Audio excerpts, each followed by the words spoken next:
Assalamualaikum warahmatullahi wabarakatuh. Saya Muhammad Qayyum Faiz bin Zul Azhan daripada AC1103H, dan saya dan kawan-kawan saya pada hari ini akan membentangkan topik 7, iaitu Ar-Rahnu. Subtopik yang pertama, pengenalan permulaan Ar-Rahnu sebagai era baharu. Pada April 1983, Majlis Kebangsaan Bahagian Hal Ehwal Islam Malaysia telah berbincang untuk menubuhkan pajak gadai Islam, iaitu Ar-Rahnu. Hal ini berpunca kerana kekurangan dan kelemahan sistem pajak gadang konvensional yang bersifat menindas golongan kurang berpendapatan. Pajak gadai konvensional mengamalkan bayaran riba dan bunga yang sangat tinggi. Oleh itu, Maidam telah mengambil langkah pertama dengan menubuhkan Muassah Gadaian Islam Terengganu, yakni MGIT, pada 23 Januari 1992. MGIT ini ditubuhkan untuk membela nasib rakyat-rakyat yang ditindas oleh konsep pajak gadai konvensional. MGIT merupakan pajak gadai Islam pertama di Malaysia.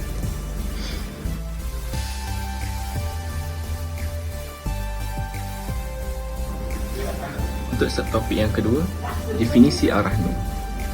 Ar-Rahnu dari segi bahasa bermaksud berkekalan dan mantap, manakala dari segi istilah pula adalah bermaksud barang berharga yang dijadikan sebagai cagaran dalam sesuatu pinjaman. Barangan ini turut boleh dijadikan sebagai bayaran semula jika si peminjam gagal untuk melunaskan hutangnya. Secara amnya, Ar-Rahnu ini merupakan satu skim pinjaman yang berlandaskan prinsip muamalat Islam, di mana ia menjaga kebajikan kedua belah pihak, iaitu penghutang dan pemiutang. Assalamualaikum warahmatullahi wabarakatuh. Nama saya Yasmin Tasnim binti Samsul. Saya daripada kelas AC1103H. Hari ini saya akan membincangkan tentang topik yang telah diberikan kepada saya, iaitu hukum Ar-Rahnu dan rukun-rukun Ar-Rahnu. Para ulama bersependapat bahawa Ar-Rahnu adalah disunatkan dan digalakkan di dalam Islam. Firman Allah Subhanahu Wa Taala bermaksud, dan jika kamu sedang dalam keadaan musafir dan berhutang atau memberi hutang yang bertempoh dan tidak kamu semua mendapati seorang jurutulis, maka hendaklah kamu adakan barang gadaian yang dapat dipegang. Surah Al-Baqarah ayat 83. Yang kedua, berdasarkan tersebaran hadis yang bermaksud daripada Aisyah radhiyallahu anhu, baginda Nabi Muhammad sallallahu alaihi wasallam telah menggadaikan baju besinya kepada seorang Yahudi dan digantikan dengan 3 kantang makanan. Maka dengan ini jelaslah bahawa hukum gadaian adalah harus, iaitu bergadai dengan sesuatu atau apa-apa barang yang sah untuk dijual beli. Maka cara yang terbaik adalah membuat catatan ataupun digantikan dengan gadaian jika tidak dapat membuat catatan. Rukun Ar-Rahnu yang pertama adalah rahin dan murtahin, iaitu penggadai dan juga penerima gadai. Ciri-ciri yang mesti dimiliki oleh penggadai dan juga penerima gadai adalah yang pertama, berakal, iaitu mestilah dalam keadaan yang waras. Yang kedua adalah baligh, bukanlah seorang kanak-kanak. Yang ketiga adalah cerdik, di mana penggadai mestilah berkeahlian dan menguruskan hartanya. Yang keempat, mestilah dalam keadaan yang tidak dipaksa, iaitu mereka melakukan dengan kehendak mereka sendiri. Dan yang terakhir, harta dan barang gadaian mestilah milik hak sepenuhnya, iaitu secara mutlak. Rukun yang kedua iaitu sirah. Sirah adalah penawaran dan persetujuan, iaitu kata-kata atau ucapan yang diungkap oleh penggadai dan juga penerima gadai untuk menerima gadaian oleh kedua-dua belah pihak, dan tidak sah gadaian yang tanpa ijab dan kabul.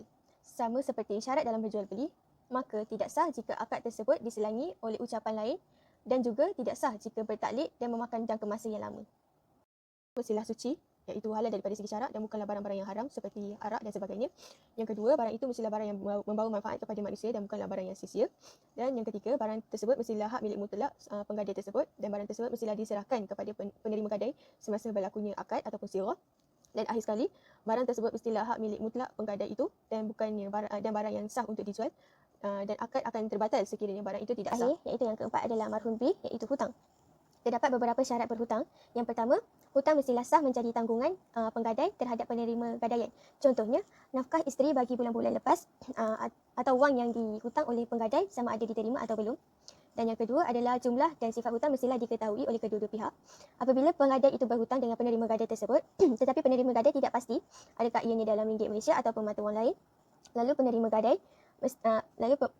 gadai meminta untuk menggadai sesuatu sebagai cagaran kepada hutang tadi, maka gadaian itu tak akan dikira sah kerana hutang itu tidak diketahui dan tak dapat diselesaikan apabila gadaian ini dijual. Dalam kes ini, penggadai gagal membayar hutangnya. Assalamualaikum. Saya Umi Nazira binti Abdullah Nombor pelajar 2019438 dari kelas AC110-3H. Kelebihan dan peranan Ar-Rahnu. Pertama sekali, kelebihan Ar-Rahnu ialah mereka tidak akan mengenakan kadar faedah yang berunsurkan riba. Seterusnya, kelebihan lain sistem Ar-Rahnu juga adalah nilai gadaian tidak akan merosot. Selain itu, pihak Ar-Rahnu akan memberi notis terlebih dahulu kepada penggadai apabila barang gadaian mereka akan dilelong. Namun begitu, sekiranya nilai jualan atau lelongan yang berjaya dibuat adalah melebihi nilai hutang, maka wang lebihan tersebut akan dikembalikan kepada penggadai. Penggadai tidak perlu bimbang akan keselamatan barang gadaiannya kerana barang gadaian yang berada di bawah skim Ar-Rahnu akan dijamin keselamatannya. Di samping itu, kelebihan lain Ar-Rahnu juga adalah mereka mengenakan caj perkhidmatan yang rendah terhadap penggunanya. Dalam pada itu, penggadai juga tidak perlu risau dengan penipuan-penipuan yang sering berlaku semasa timbangan dibuat. Pihak Ar-Rahnu bertolak ansur dengan pelanggannya berkaitan dengan tempoh membayar balik wang pinjaman yang telah ditinjau. Akhir sekali, keistimewaan skim Ar-Rahnu adalah pihak Ar-Rahnu sangat menitik beratkan soal penentuan nilai gadaian yang sepatutnya dibuat. Peranan utama Ar-Rahnu adalah untuk menggalakkan umat Islam melakukan gadaian mengikut syariah Islam. Selain itu, Ar-Rahnu juga berperanan untuk menyediakan kemudahan kredit mikro kepada ummah. Saya berpendapat bahawa orang ramai haruslah sedar akan manfaat-manfaat yang akan kita perolehi apabila kita memilih sistem pajak gadai Islam iaitu Ar-Rahnu berbanding sistem pajak gadai konvensional. Bak kata pepatah, ada sampan hendak berenang. Sekian, terima kasih. Assalamualaikum warahmatullahi wabarakatuh. Saya Amir Ikhwan bin Asyari dari kelas AC 110-3H. Nombor pelajar 219-666-718. Saya akan menerangkan cabaran penerapan Ar-Rahnu. Antara cabaran penerapan Ar-Rahnu yang pertama ialah kerana kurang pengetahuan tentang kebaikan skim ini, terutamanya masyarakat Lemanda yang tinggal di kawasan pedalaman, kerana mereka tidak mendapat liputan yang menyeluruh tentang skim ini. Kedua, kerana tanggapan masyarakat yang menganggap bahawa skim ini hanyalah untuk golongan tertentu sahaja, seperti golongan miskin dan yang terdesak. Yang ketiga, kerana kurang tertarik dengan Ar-Rahnu, kerana sudah menjadi kebiasaan bagi segelintir masyarakat untuk ke kedai pajak demi memajak barang kemas mereka untuk mendapatkan wang dengan cepat.